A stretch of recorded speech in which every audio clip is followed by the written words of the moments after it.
Oui, je sais, j'ai déjà fait 2 vidéos sur la prépa, je le sais. Mais la première vidéo, c'était, je vous expliquais ce qu'était une classe prépa. Et la deuxième, c'était sur mon expérience, mais elle n'était absolument pas objective, cette vidéo.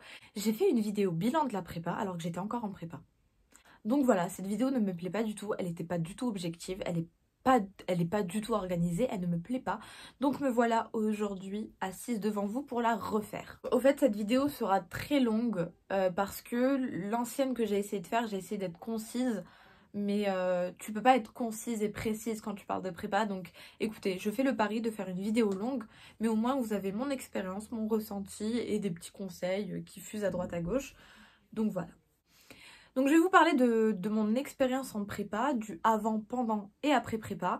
Et ça sera le plan d'ailleurs de ma vidéo. Je vais commencer par le lycée. Alors j'entre en seconde en 2015-2016. Donc je rentre en seconde générale. Et dès mon entrée de seconde, je voulais faire du droit. Voilà, ma première se passe super bien. Enfin super bien, niveau notes en tout cas. Et je débarque en terminale ES. Et en terminale ES, je découvre une matière qui m'aura flingué le cerveau à vie, la philo. Alors ça, j'en parle, il me semble, dans la vidéo de Michel Foucault, puisqu'en philosophie, en terminale, j'ai un prof extraordinaire, vraiment. Et cette année-là, on travaille sur un ouvrage qui est Surveiller et punir de Michel Foucault, dans lequel Michel Foucault, en fait, parle des prisons, du monde carcéral, de la justice, etc. Et ce livre m'a...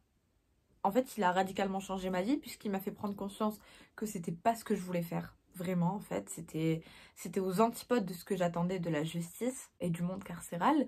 Et ça m'a aussi permis de comprendre qu'à la fin de mon bac, pour moi, je voulais pas encore me spécialiser ni en droit, ni en histoire, parce que c'était un petit peu les filières concurrentes. Je voulais soit faire du droit, soit faire de l'histoire. Sauf qu'en fait, en découvrant la philosophie, je me suis rendu compte que j'avais encore tellement de choses à apprendre et tellement de choses à remettre en question que je me voyais pas me spécialiser après le bac. J'en parle à mon prof de philo qui me dit, bah écoute, moi j'ai fait une CPGE, donc classe préparatoire aux grandes écoles, Hippo, Cagne, en 2 ans, tu verras, je pense que ça peut bien te correspondre si tu as encore besoin d'avoir des connaissances générales, etc., etc.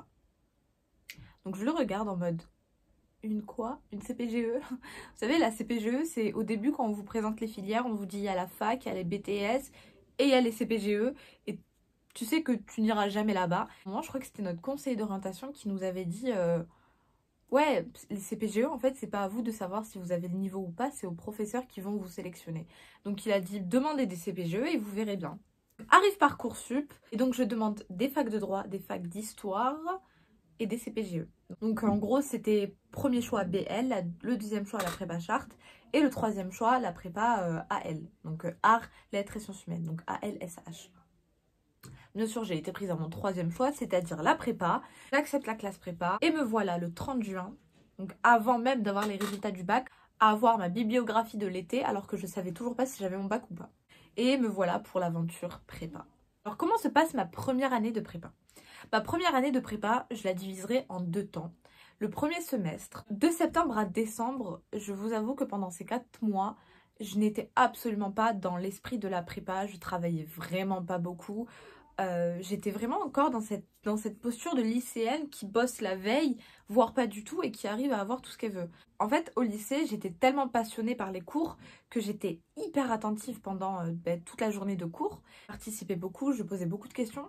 Ce qui fait que le cours, en rentrant chez moi, je l'avais déjà intégré, et donc je révisais que très peu. En prépa, en fait, ça marche pas. Ça marche pas du tout, parce qu'en fait, vous avez un cours qui est très complet, parce que c'est quand même des profs de prépa. Donc votre cours est très complet, mais si vous vous arrêtez au cours, vous n'allez pas développer tout l'esprit critique qu'il y a derrière. Par exemple, en histoire ou en géographie, le prof va vous faire un thème ou va vous faire un chapitre, mais c'est vrai que si vous n'allez pas lire des articles scientifiques à côté, des études de cas, des exemples de villes ou des exemples historiques, vous n'allez pas pouvoir alimenter votre disserte. Et moi, ça, je ne l'ai pas compris tout de suite. Ce qui fait que j'allais en cours, je participais, je posais des questions, j'étais très attentive en cours. Et le soir, en fait, je rentrais chez moi, limite, je lisais même pas mes cours, en fait. Je faisais mes devoirs qu'il fallait faire, mais je relisais pas mes cours, j'allais pas chercher plus loin, etc. Premier concours blanc arrive, donc en novembre. Donc c'est le premier concours blanc, donc les profs en prépa, ils vous notent comme si vous passiez le concours. Donc à 1 ou 2 points près, mais c'est ce qui fait la prépa aussi, c'est que en fait avoir des 8 en prépa au début, c'est totalement normal. Il faut pas du tout s'inquiéter. Il faut s'inquiéter si vraiment pendant 3 ans vous avez des 8, bon là, ça devient inquiétant. Et c'était un petit peu mon cas. Mais voilà, donc premier concours blanc, je me tape D6, D7, D6, D7, D8. Et c'est normal, c'est parce que je travaillais pas du tout. Les 4 premiers mois, ils ont été assez...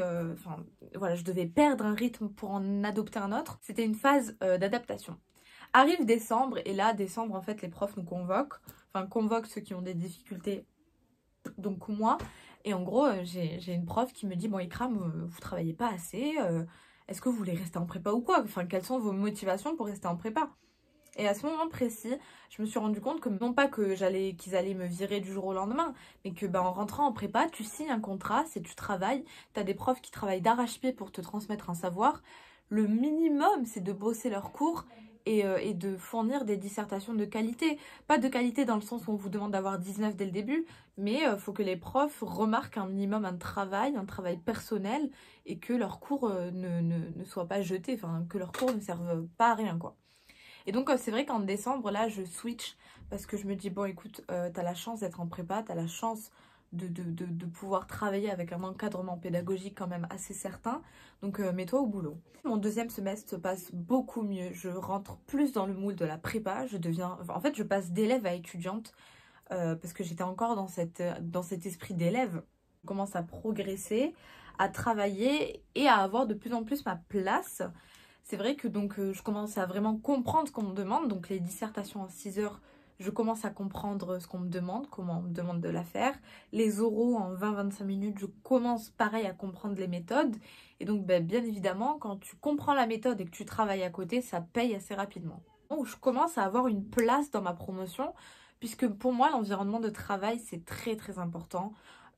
Avoir de bons liens avec les étudiants et avoir de bons liens avec les profs, c'est hyper important pour moi. Même aujourd'hui, à la fac, j'essaye d'instaurer un bon climat, un bon environnement de travail, quitte à passer pour la lèche-cul auprès des profs. Mais ça, bon, il y a des gens, même à 25 ans, ils pensent encore ça. Mais bon, ça, c'est un autre débat. Et en fait, pour moi, c'est très important parce qu'avant d'avoir des profs devant nous, on a des humains qui travaillent et qui ont besoin aussi d'avoir un bon relationnel. Surtout en prépa, vous voyez vos profs, mais 40 heures par semaine pratiquement. Donc c'est très très important. C'est vrai que je commence à avoir ma place et je commence à jouer ce rôle d'un peu de clown de la classe. Toujours dans les limites, hein. Quand il faut travailler, il faut travailler. Il y a des moments pour rigoler. Et j'étais assez forte pour doser. Enfin, en tout cas, j'essayais. Mais c'est vrai que c'est le moment où voilà, on commence à connaître de plus en plus nos profs. Il y a une relation de confiance qui s'installe.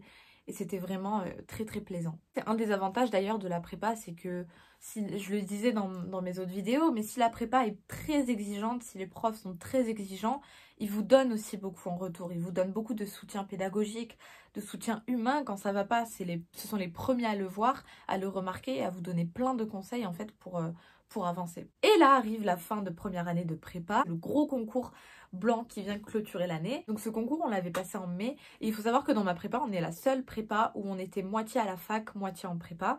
Ce qui fait que ce mois de juin, il me semble mai ou juin, je sais plus, on devait passer nos concours blancs, passer nos partiels, continuer les cours. Enfin, c'était un mois hyper stressant. Vraiment, ça a été peut-être le mois le plus stressant pour tout le monde de toute l'année, parce qu'il y avait le conseil de classe qui arrivait. Et donc le passage ou pas en Cagne, donc en deuxième année.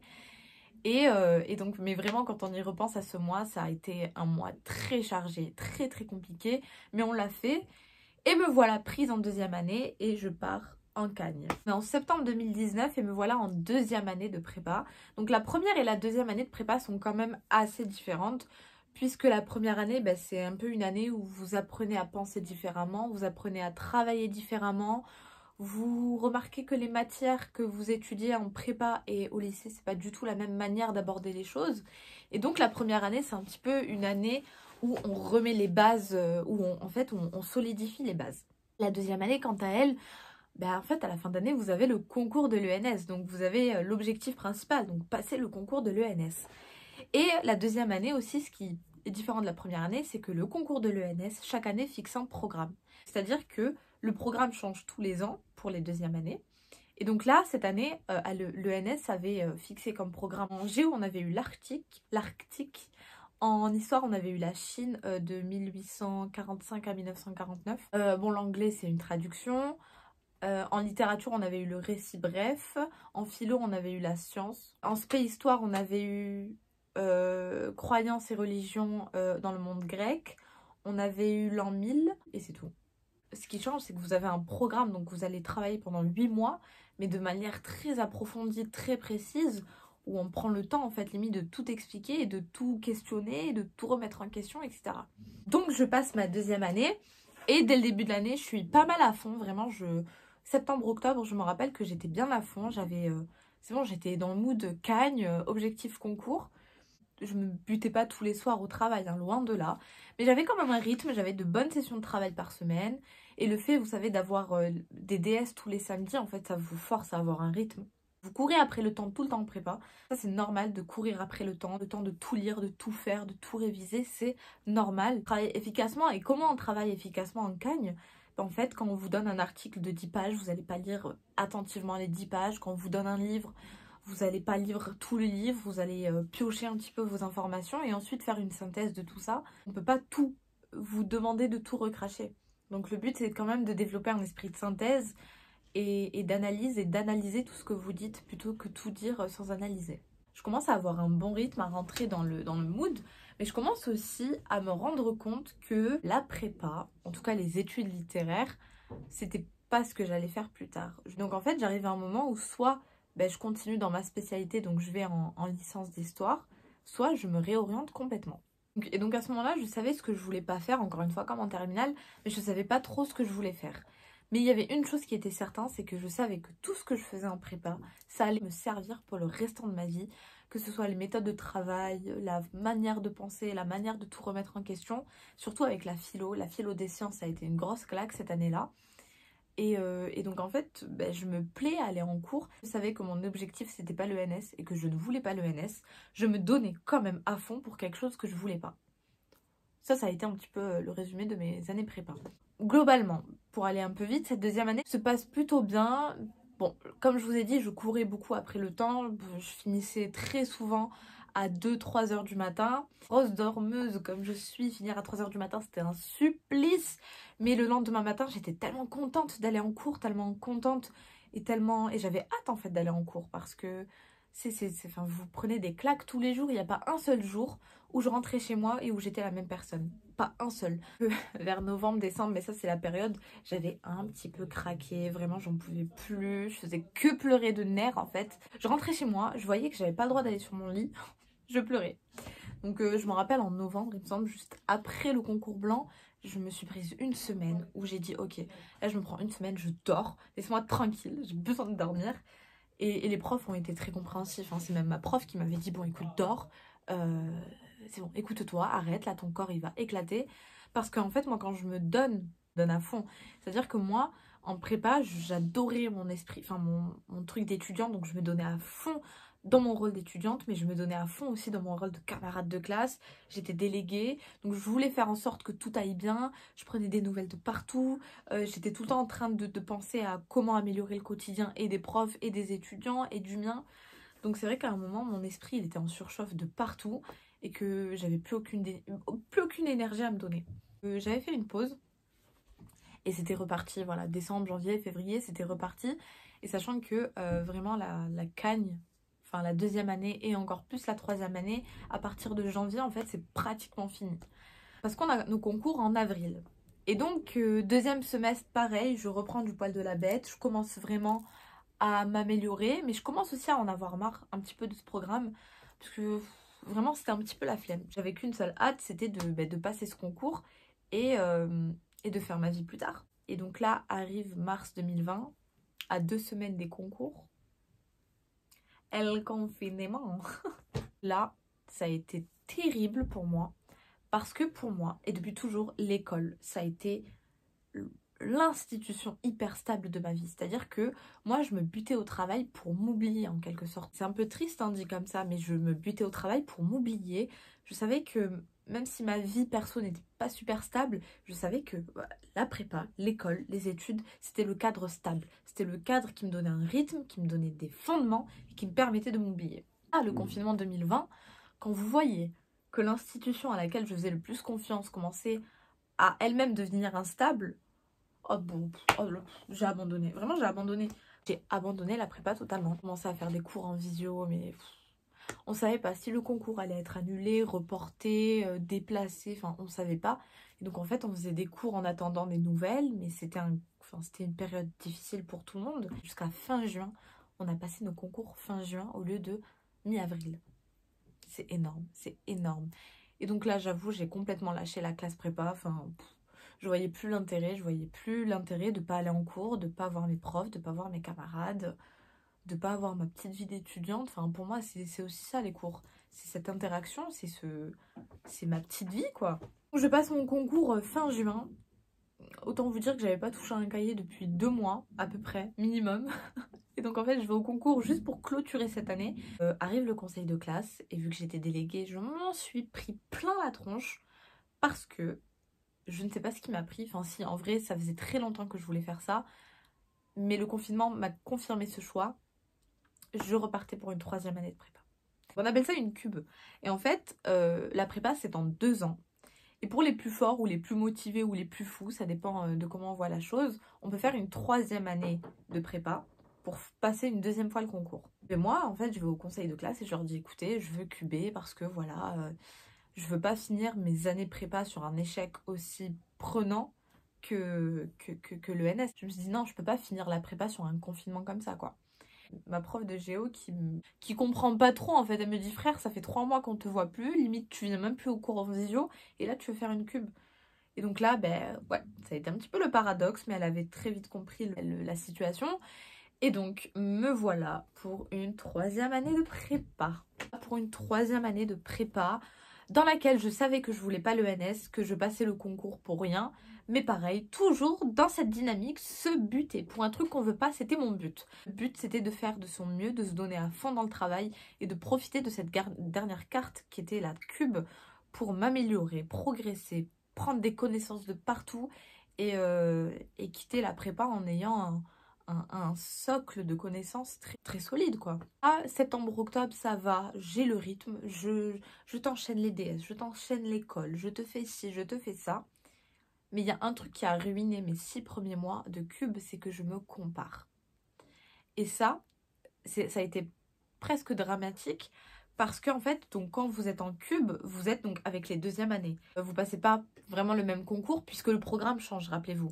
Donc cette année-là, en géographie, j'avais eu les inégalités. En histoire, on avait eu la France et l'Afrique. En philo, on avait eu la politique. En littérature, on avait eu le lyrisme. Donc c'est pas du tout le programme d'avant. Donc en fait, je suis au même niveau que les 2e années, si vous voulez. Mais j'ai quand même passé le concours de l'ENS une fois. Je sais ce que c'est. J'ai quand même fait une première canne, donc je sais à quoi m'attendre. Et donc il y avait un petit peu cette posture de je suis plus grande, j'ai déjà passé le concours de l'ENS, donc je dois être nécessairement plus forte. Et là, mais je me suis mise à me comparer avec des 2e années et même les gens qui ont fait une 3e année avec moi. En fait, je comparais déjà les notes. Pire truc à faire. Et c'est vrai qu'au début, mes notes, elles étaient pas fameuses parce que voilà, j'étais dans cette optique de... En fait, au lieu de faire de mon mieux pour moi, je faisais de mon mieux pour les autres. Et ça ne marche pas. Ça ne marche pas parce que je faisais mal les choses, je me précipitais, j'étais pas concentrée sur mon travail, j'étais concentrée sur ce que les profs allaient penser de moi ou sur les étudiants allaient penser de moi. Et vraiment, ça c'était horrible. Et je suis rentrée dans un cercle vicieux où je me comparais aux autres. Donc j'avais des notes médiocres parce que je travaillais pas pour les bonnes raisons. J'avais des notes médiocres, donc je me comparais à ceux qui travaillaient pour les bonnes raisons et qui avaient de meilleures notes que moi. Et là, je suis rentrée dans un cercle vicieux où j'étais là, mais qu'est-ce que je fous là, quoi? Pourquoi j'ai fait une 3e année si c'est pour gâcher mon temps? En plus de me comparer sur ça, je me comparais parce que je voyais des gens hyper passionnés par ce qu'ils faisaient. J'étais pas passionnée par ce que je faisais, j'étais passionnée parce que je vous ai dit, quand je m'engage dans quelque chose, je me donne corps et âme pour arriver au bout. Tous la littérature, j'avais pas cet esprit littéraire, j'avais pas cette culture littéraire. Et je voyais des gens de ma classe qui se prenaient de passion sur des théories littéraires. Et moi, des fois, j'étais là, vous vous bagarrez pour des livres. Enfin, je comprenais pas. Ouais, je comprenais pas. Donc, des fois, je me sentais pas trop à ma place. J'avais l'impression d'être dans un monde parallèle. Et bon, j'ai réussi à l'intégrer, ce monde, parce que moi aussi, à un moment donné, je commençais à débattre sur des livres. Mais j'avais cette petite voix qui me disait, mais tu te rends compte ce que tu fais? Pris de comparaison et de pas se sentir à sa place, ça m'a ruiné ma première partie de cube. Et vraiment, les profs ne comprenaient pas comment je pouvais avoir des notes aussi basses, plus basses que l'année d'avant. Tout ce mélange a fait que les 6 premiers mois, c'était pas la folie, quoi. Et je comprenais quelque chose aussi, je comprenais que après la prépa, je voulais pas continuer des études littéraires, je voulais peut-être pas continuer en histoire même. Et en fait, je me prends de passion pour la géographie. Et tout ce truc d'aménagement du territoire, ça me passionnait, mais ça me prenait les tripes. Et je savais, et je commençais à savoir que j'allais aller vers là. Et ce qui était plaisant, c'est que même si j'avais pas de bête de notes, je commençais à avoir des réflexes de réflexion hyper précis. Je commençais à avoir cette posture de femme qui pense et qui ose penser. Et là, ça vous rappelle un petit peu ma chaîne YouTube normalement. Mais voilà, sans condescendance aucune. Mais juste, je me plaisais parce que je sentais que j'avais les capacités de réfléchir par moi-même. Et, et je me sentais super libre en fait de me dire waouh, tu arrives à analyser ce que tu penses. C'est génial, vraiment comme sensation, j'aime trop. Bref, le deuxième semestre, en fait, je lâche pas. Je me dis, écoute, t'as passé un premier semestre de merde, mais là maintenant tu vas travailler, tu vas te buter au charbon pour les bonnes raisons. Il te reste 3 mois de prépa, tu vas pas les gâcher à te comparer aux autres, donc t'arrêtes de te comparer, tu prends confiance en toi, et en fait c'était ça le problème. Et tu travailles pour toi au lieu de travailler pour les autres. Et là, comme par hasard, mais comme par hasard, mes notes commencent à grimper. Et mes oraux, je les flingue, j'adorais ça. Je commence à travailler, à avoir du plaisir dans ce que je fais. Mes oraux, je commence à vraiment croire en ce que je dis et ça se ressent. Pareil en dissertation, je crois en ce que j'écris et je deviens beaucoup plus convaincue, convaincante. Tout ça, bien sûr, accompagné d'un travail hyper régulier et hyper approfondi. Donc vraiment, ma fin de prépa s'est plutôt bien passée. En avril, j'arrive à un croisement dans ma vie puisque c'est le moment où on part en 2 semaines de révision. Et c'est le moment où il faut penser au futur. Depuis l'Hippocanie, je savais exactement où je voulais aller après la prépa, c'est-à-dire à l'IPAG. Je savais que ce que j'allais faire dans 2 mois, c'était en opposition totale avec ce que j'allais faire, avec ce que je suis en train de faire maintenant. Opposition qui parfois, pendant mes 3 ans, a fait que j'abandonnais parce que j'étais là, mais tu te butes pour un truc dont tu sais qu'il ne te servira à rien. J'ai dit, ouais, mais en fait, ouais, mais ce truc qui te sert à rien, enfin, que tu crois qui te sert à rien, dans 6 mois, c'est fini. Dans 3 mois, c'est fini. Dans 2 semaines, c'est fini. Donc, c'est maintenant qu'il faut se buter ou jamais. En avril, je passe mon concours de l'ENS. Donc, le concours de l'ENS s'est déroulé du lundi au mardi, il me semble, ou du lundi au lundi, enfin, pendant une semaine. Tous les jours, une épreuve de 6 heures. Voilà. Et c'est le moment ou jamais, c'est le moment où il faut tout donner. Une semaine, c'est quelque chose, hein. Une semaine de concours, je vous promets, et c'était la 2e fois que je le faisais. Donc une semaine de concours, vous êtes blindés à vie après, vraiment. Donc pendant une semaine, de 9 à 15 heures, t'étais en concours en train de faire une dissertation, donc 14, 15, 16 pages. Mais voilà, je peux mourir en paix quoi maintenant. Le cours se passe, on a 2 semaines de vacances à peu près. Et ensuite, on repart pour 1 mois de prépa dans lesquels on prépare les oraux parce que l'ENS, c'est des écrits. Mais si vous avez de bonnes notes aux écrits, vous êtes pris aux oraux. Et donc, on nous prépare à des oraux. Et c'était vraiment le meilleur mois de l'année. On n'avait plus enfin, l'ENS était derrière nous parce qu'on savait qu'on n'allait pas l'avoir, hein. Enfin, moi, je savais que je n'allais pas l'avoir. Donc, l'ENS était derrière nous et on pouvait enfin penser au futur. Là, je suis la seule à passer d'un monde hyper littéraire à un monde très concret. Et ce prépa, comme je vous ai dit, il a commencé pendant la prépa, puisque dès ma première année, j'ai une professeure qui avait présenté un cursus universitaire qui avait résonné en moi de telle manière que je savais que j'allais faire ça coûte que coûte. Puis c'est l'IPAG, donc c'est l'Institut de préparation à l'administration générale. Et en fait, c'est dans une fac d'éco-droit-gestion. Donc je suis plus du tout dans la fac de lettres, hein. Je suis dans la fac éco-droit-gestion. En fait, c'est une filière qui vous permet d'avoir une licence d'administration publique. Alors, pourquoi je suis passée de la philosophie et de la littérature à l'administration publique? Suivi, je vous ai dit que je me suis prise de passion pour la géographie et l'aménagement du territoire. Et quand vous faites de l'aménagement du territoire, et bien, quand vous créez une école, quand vous faites une gare, quand vous faites une route, ben, ça ne se fait pas comme ça. Il y a une réflexion autour de l'espace, il y a une réflexion autour des besoins des usagers, comment faciliter le quotidien, permettre à des enfants d'avoir accès à l'éducation, comment permettre à des gens d'avoir accès au transport, donc accès aux emplois. Donc toute cette réflexion, en fait, elle se fait par les politiques publiques. Moi, je voulais pas réfléchir aux politiques publiques parce que penser, ça faisait 3 ans que je faisais que ça, j'en avais marre. Moi, je voulais agir. Et comment vous faites pour agir en France? Vous passez généralement par la fonction publique. Et là, ce statut de fonctionnaire, ce statut de servir l'État et servir les citoyens, c'est ce qui résonnait en moi depuis le début. Et c'est pour ça que je décide donc de faire l'IPAG pour pouvoir passer des concours de la fonction publique. Mon besoin d'agir, il est totalement assouvi par cette formation. Je vous avoue que c'est un tout autre univers, je vous le cache pas, puisque même en termes de méthode, je passe à faire des DS toutes les semaines et des oraux toutes les semaines, à devoir passer des partiels une fois tous les 6 mois, vous voyez. Donc c'est un autre rythme, c'est complètement d'autres attentes, puisqu'on me demande plus de faire des dissertations en 6 heures et en 18 pages, mais plutôt des notes de synthèse en 4 pages. Le fait d'avoir 3 ans de prépa dans les pattes, oh mais qu'est-ce que c'est plaisant, mais c'est génial, parce que vous avez une ouverture d'esprit. Après avoir fait beaucoup de philo, beaucoup de géo, beaucoup d'histoire, beaucoup de littérature, même la littérature ça me sert, qui l'eût cru. En fait, quand on vous pose une question, vous avez tous les voyants dans votre tête qui s'allument et vous avez une réponse assez précise, ou du moins, vous avez des questionnements assez précis. D'avoir 3 ans de prépa dans les pattes aussi, ça vous permet de gérer la pression, le travail. Je suis grave chill face au travail. Je me prends beaucoup la tête. Là, je suis en train de me donner à fond. C'est-à-dire que je pense en ce moment IPAG, je parle IPAG, je mange IPAG, je dors IPAG. Et c'est comme ça que je suis, malheureusement ou heureusement. Mais voilà, quand j'aime quelque chose, je me donne à fond. Mais le fait d'avoir 3 ans de prépa dans les pattes, en fait, là, quand on me demande de faire un devoir en 4 heures, je le fais. Bon, ça va me saouler, des fois ça me saoule, mais je sais le faire en 4 heures. Quand on me demande de préparer un oral pour la semaine prochaine, je sais comment préparer un oral et je sais comment passer à l'oral. Et ça, c'est trop plaisant. Parce que vous avez une aisance à l'écrit et à l'oral que les autres n'ont pas. Puisque les autres, dans ma promo, d'ailleurs, je suis l'une des plus petites. Je crois que je suis même la seule 2000 de la promo. Je suis la plus petite, je suis la seule à avoir une licence d'histoire, puisque tous les autres à peu près ils ont soit des masters en droit, juristes, il y en a même qui ont déjà travaillé dans la fonction publique, donc c'est vraiment des parcours différents mais qui restent reliés au monde de l'administration, du droit, etc. Et moi je suis là en fait avec ma petite licence d'histoire géo, mais mes 3 bonnes années de prépa. Et bien écoutez, les méthodes, je les ai quoi. Donc quand il faut préparer un oral, je vais être hyper efficace. En 2 heures, cet oral va être bouclé. Je vais passer, je vais avoir ces capacités de synthèse, d'analyse, de questionnement. Et c'est plaisant en fait, je me jette pas des fleurs, hein. Mais c'est vrai que c'est trop plaisant. Je galère un petit peu dans certaines matières, notamment le droit administratif, où des fois je comprends pas trop.